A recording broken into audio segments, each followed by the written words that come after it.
Kafir literally means non-believer or disbeliever, and Momin means believer.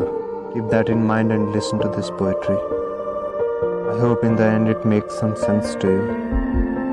کافر ہے تو شمشیر پہ کرتا ہے بھروسہ، کافر ہے تو شمشیر پہ کرتا ہے بھروسہ، مومن ہے تو بے تیغ بھی لڑتا ہے سپاہی۔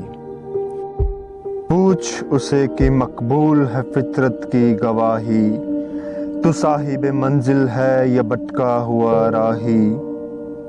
کافر ہے مسلمان تو نہ شاہی نہ فقیری، مومن ہے تو کرتا ہے فقیری میں بھی شاہی۔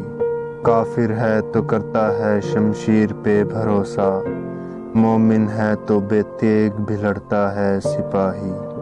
کافر ہے تو تابع تقدیر مسلمان، مومن ہے تو وہ آپ ہی تقدیر الہی۔